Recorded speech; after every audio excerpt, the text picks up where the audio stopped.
जय माता दी। जय माँ बगलामुखी। कौन है माँ बगलामुखी? आजकल के बड़े बड़े पॉलिटिशियन और बड़े बड़े बिजनेसमैन क्यों बगलामुखी माँ की उपासना करते हैं? कोई भी पॉलिटिशियन जीत की इच्छा से माँ से क्यों आशीर्वाद लेने जाते हैं? क्यों बड़े बड़े बिजनेसमैन अपने बिजनेस को ऊंचाइयों तक पहुंचाने के लिए माँ के बड़े बड़े हवन करवाते हैं, उनकी उपासना करते हैं? आजकल हिंदू धर्म के साधारण लोग माँ बगलामुखी को मुश्किल से ही जानते होंगे, लेकिन इतने अमीर अमीर लोग माँ बगलामुखी की उपासना क्यों कर रहे हैं? तो आइए इस वीडियो के माध्यम से माँ बगलामुखी को थोड़ा सा हम जानते हैं। माँ बगलामुखी 10 महाविद्याओं में से एक है। इन्हें श्री कुल की नरवना चंडी भी कहा जाता है। माता बगलामुखी को जीत का वरदान दिलाने वाली देवी के रूप में जाना जाता है। यही कारण है कि देश में जहाँ कहीं भी उनका पावन पीठ है, वहाँ पर नेतागण जीत का आशीर्वाद पाने के लिए जरूर जाते हैं। माँ बगलामुखी की पूजा सभी कष्टों को दूर करके कामनाओं को पूरा करने वाली मानी जाती है।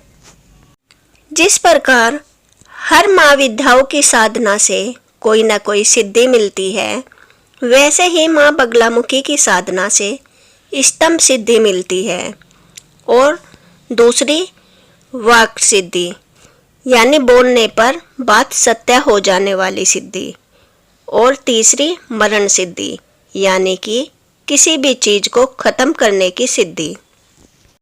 माँ स्तंभना यानी कि रोकने की शक्ति।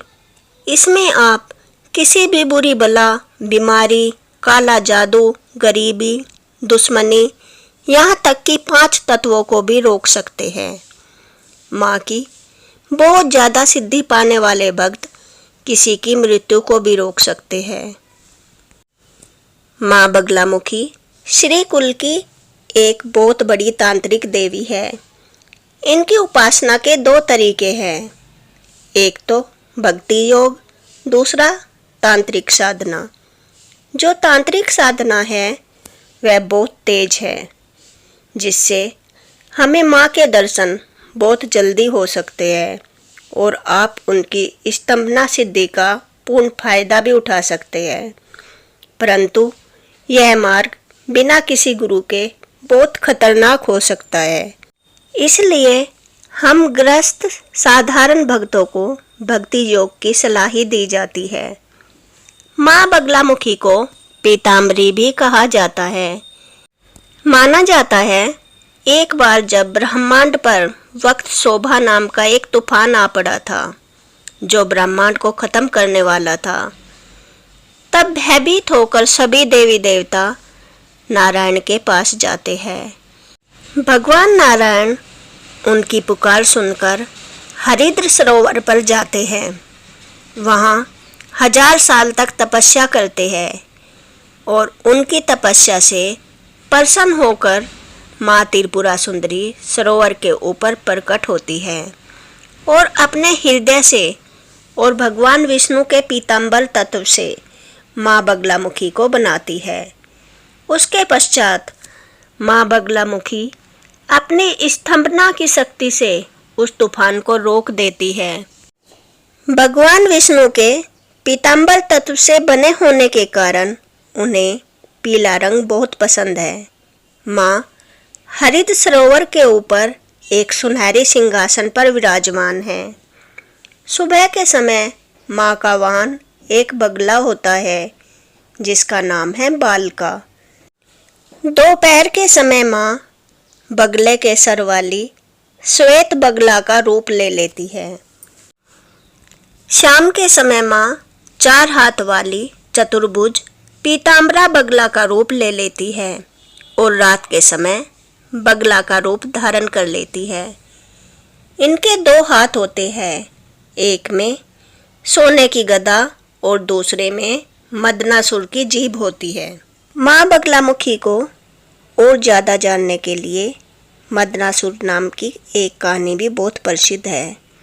एक मदनासुर नाम का राक्षस था जिसे ब्रह्मा जी से वाक सिद्धि का आशीर्वाद मिला था, यानी वो जो बोलता था वह सत्य हो जाता था।